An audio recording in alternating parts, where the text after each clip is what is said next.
रोज इमली के पेड़ के नीचे बैठकर ठाकुर जी के भजन कीर्तन किया करता।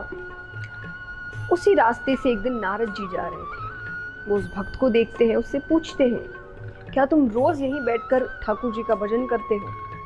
भक्त ने कहा, हाँ, पिछले 30 सालों से मैं ऐसा ही कर रहा हूँ। नारद जी बड़े प्रसन्न हुए। उन्होंने कहा कि अभी मैं भगवान से मिलने जा रहा हूँ।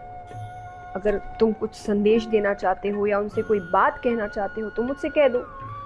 भक्त ने कहा, बस एक प्रश्न है मेरा कि मुझे भगवान दर्शन कब देंगे? नारद जी ने कहा, ठीक है। वो भगवान के पास जाते हैं, भगवान से प्रश्न पूछते हैं। भगवान ने कहा, उस इमली के पेड़ में जितने पत्ते हैं मैं उतने ही वर्षों बाद उस भक्त को दर्शन दूंगा। नारद जी बड़े उदास हो जाते हैं, नीचे आते हैं। भक्त ने पूछा कि आपने मेरा प्रश्न पूछा क्या?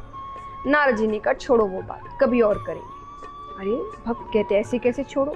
मैंने भगवान से वो प्रश्न किया है, मुझे उसका उत्तर चाहिए। नारद जी ने कहा, तुम उदास हो जाओगे। बोले, नहीं, मैं उदास नहीं हूँ, आप मुझे उत्तर बताइए। नारद जी ने कहा कि भगवान ने कहा है कि इस इमली के पेड़ में जितने पत्ते हैं मैं उतने ही वर्षों बाद तुमसे मिलने आऊंगा।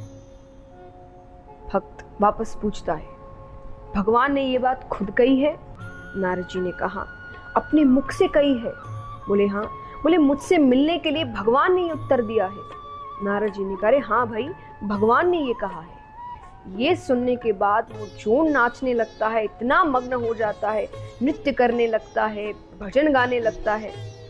ऐसा करते करते अचानक वहां पर भगवान प्रकट हो जाते हैं उसे दर्शन देने के लिए। नारद जी को बात अच्छी नहीं लगती। नारद जी ने भगवान से कहा कि आपने तो कहा था कि इस पेड़ में जितने पत्ते हैं आप उतने वर्षों बाद इसे दर्शन देने आएंगे। अरे, जब इतनी जल्दी ही दर्शन देना था तो मुझे क्यों झूठा बनाया? मुझसे क्यों झूठी बात कहलवाई?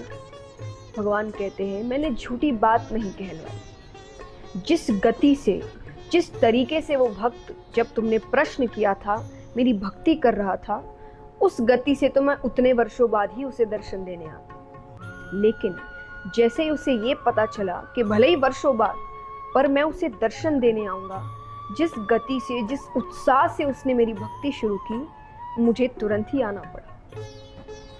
इस कहानी की सीख क्या है कि अगर हम ये सोचते हुए कि जितने वर्ष चलते जा रहे हैं तो हल्की फुल्की मेहनत करते रहते हैं जीवन में, जब मिलना होगा तब मिल जाएगा, तो उस प्रकार से आपको काफ़ी समय लगता है। पर अगर आप उन्नति चाहते हैं, सफलता चाहते हैं, तो आपको उस प्रकार की कड़ी मेहनत, उस प्रकार की दृढ़ता, उस प्रकार का उत्साह अपने कार्य में करना होगा। और तभी जिस प्रकार भगवान कुछ मिनटों में ही उसे दर्शन देने आते हैं, बहुत जल्द आपको सफलता प्राप्त होगी। तो मेहनत करिए, पर इस प्रकार करिए कि मानो भगवान आपको जल्द दर्शन देने वाले हैं।